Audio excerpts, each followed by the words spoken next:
এই যে সালমান কোথায়, তাকে ডাকো। কে সালমান? হয়তো দেখো, সে হয়তো তার ঘরে কোরআন শরীফ পড়ছে। তবে কাল আমাকে বলেছিল যে মা আমি রোজা রাখবো। এই একটা ছেলে হয়েছে আমাদের, বাচ্চাবেলা থেকেই নামাজ রোজালে ব্যস্ত, নিষেধও করা যায়নি। এই বড় বেলায় রোজা রাখলে শরীর খারাপ করবে তো। যাও ওকে ডেকে নিয়ে এসো। সালমান, বাপ সালমান, তোমার আব্বা তোমাকে ডাকছে। তুমি যাই বলো, ছেলেটা কিন্তু আমার খুব ভালো, কোনো বাজে ছেলেদের সাথে একদম মিলামিশা করে না। ছেলেবেলা থেকে ইসলামী কালচার নিয়েই ব্যস্ত। দেখো আমি জানি ছেলের ব্রেন শক্তি প্রখর, ওকে ডাক্তার বা ইঞ্জিনিয়ার বানাবো। আব্বুজি আমায় ডাকছেন? হ্যাঁ সালমান, সকালে নাস্তা করতে হবে তো। আব্বুজি আমি রোজা রেখেছি। তা সেহরি খেলে কখন? আম্মাজি ডাকে নেই, তাই সেই জন্য আমি খেজুর খেয়ে রোজা রেখেছি। তোমার সঙ্গে কথা আছে। হ্যাঁ বলো, কি কথা? এই বড় বেলায় তুমি ছেলে মানুষ, রোজা রাখলে হয় না। আব্বুজি, নামাজ যেমন ফরজ, রোজাও তেমন ফরজ। ফরজ মানে হচ্ছে আদেশ, সে তো আমাকে পালন করতেই হবে। আমার বয়স 13 বছর, নিয়মিত রোজা পালন করতেই হবে, নয়তো আল্লাহর কাছে পাকড়াও হয়ে যাব। তোমার এটা বাড়াবাড়ি হয়ে যাচ্ছে না? এত মানুষ রোজা রাখছে না, নামাজ পড়ছে না, তাদের কি হবে? আম্মুজি, আব্বা বলে কি এ তো ঈমান চলে যাবে। নামাজি আর বেনামাজির তফাৎ হলো যে নামাজ রোজা পড়ে না সে কুফরি করলো আর সে কাফের হয়ে গেল। আমি তোমাকে বলেছি না আমাদের সালমান আর 5টা ছেলের মতন না। আমি যে সালমানকে নিয়ে স্বপ্ন দেখেছি ডাক্তার বা ইঞ্জিনিয়ার বানাবো, ও তো মৌলবি হয়ে যাবে। কেন?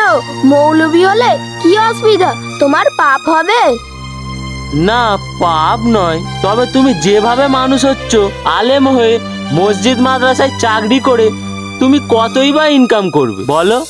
দেখো আব্বা, মানুষের জীবনে লক্ষ্য আছে। আমি যদিও ছোট, আমার একটু বয়স হোক, আমারও একটা জীবনে লক্ষ্য আছে।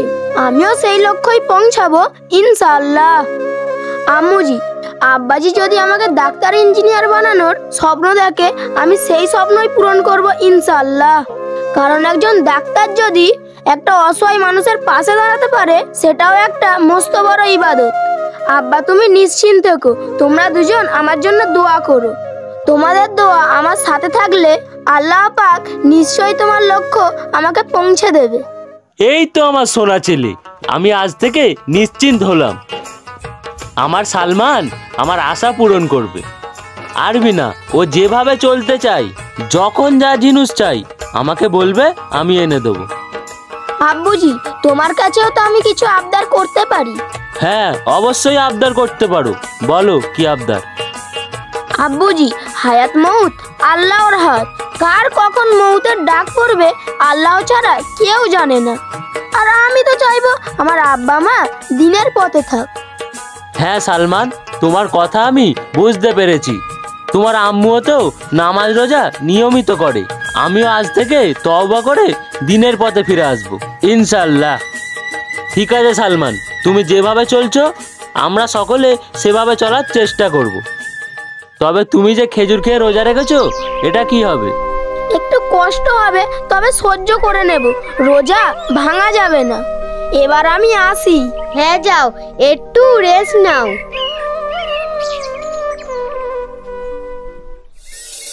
রঞ্জিত, সামিন যেন কয়েকদিনের মধ্যে পাল্টে গেল। হ্যাঁ, আসলে ওর ছেলেটা ছোটবেলা দিয়েই ধর্মবীর। ওর ছেলের সঙ্গে ও অঙ্গীকার বদ্ধ। ছেলে বলেছে তুমি নামাজ রোজা নিয়মিত করো, আমি তোমার ইচ্ছে পূরণ করব।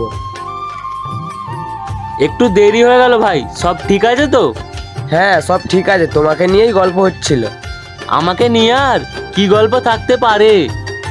তুমি আধুনিক যুগের আধুনিক মানুষ, হঠাৎ করে এরকম পরিবর্তন দেখে আমাদের অবাক করেছো। কিভাবে তোমার এই পরিবর্তন এলো আমাদের একটু বলবে? আরে ভাই, আমার ছেলের মাত্র 13 বছর বয়স, তার মা ভোরে খেতে ডাকেনি বলে একটি খেজুর খেয়ে রোজা রেখেছে। আমি বললাম এই বড় বেলায় না খেয়ে রোজা রাখলে শরীরের ক্ষতি হবে। তো সেই জন্যে তোমার এত পরিবর্তন? না না, সেই জন্যে সে এমন যুক্তিপূর্ণ কথা শুরু করলো আমরা স্বামী স্ত্রী কথা শুনে অবাক হয়ে গেলাম। সে নানা যুক্তি তর্ক কথা বলতে বলতে এমন একটা প্রশ্নের উপদান করলো, আমি সে প্রশ্নের উত্তর দিতে পারলাম না। প্রসঙ্গ তো ভেরি ইন্টারেস্টিং, প্রশ্নের উত্তর একটু বুঝিয়ে বলো। ছেলে বলল, ধর্মের ভিক তিনটি। এক, আফিদা। মানুষ যখন সৃষ্টির সেরা, তখন তার চিন্তা চেতনা মধ্যে আনতে হবে কোনো কিছু আপনা থেকে সৃষ্টি হয়নি, তিনিই আমাদের সৃষ্টিকর্তা। তাকে কেউ আল্লাহ, কেউ ভগবান, কেউ গড বলে ডাকে।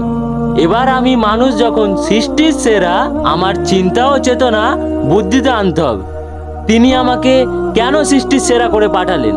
আমার করণীয় কি? নিশ্চয়ই তার দাসত্ব করা, তার সমস্ত নির্দেশ অক্ষরে অক্ষরে পালন করা। এটা হলো আফিদা। আর দ্বিতীয়, ঈমান মানে বিশ্বাস। তাকে এমন ভাবে বিশ্বাস করতে হবে তিনিই আমার প্রভু, তিনিই আমার জীবনদাতা, রক্ষাদাতা। অন্তর দিয়ে মেনে নিতে হবে। তৃতীয়, তার নির্দেশ। ধর্মীয়ভাবে যে যে ধর্মের মানুষ, তাকে তার বিশ্বাস অনুযায়ী অক্ষরে অক্ষরে পালন করতে হবে। প্রতিবেশীর সঙ্গে সুসম্পর্ক রাখতে হবে। এটার নামই হচ্ছে আমল।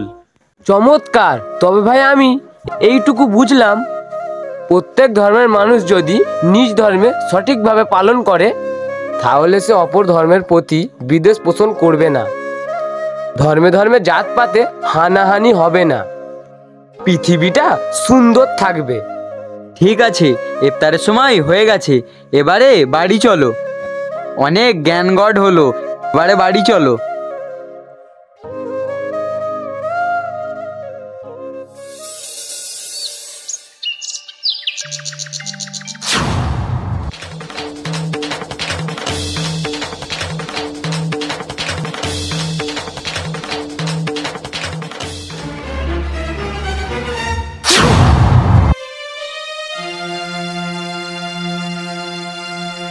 কি হয়েছে ময়না, তোমার কি হয়েছে? তুমি এইভাবে পড়ে গেলে কেন?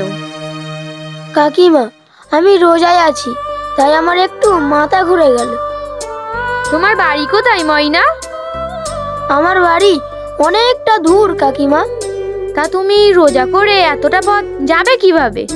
আর তোমার ইফতারের সময়ও হয়ে এসেছে। চলো তুমি আমার বাড়িতে চলো, আজ ইফতারটা আমাদের বাড়িতেই খুলে নেবে।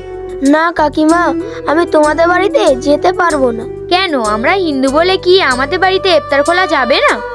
না কাকিমা, এমন কোনো ব্যাপার না। হিন্দু মুসলিম সব একই। আমার আব্বা মা আমার জন্য বাড়িতে ওয়েট করছে। চলো বাবু, তোমাকে তাহলে আমি তোমার বাড়িতে দিয়ে আসি।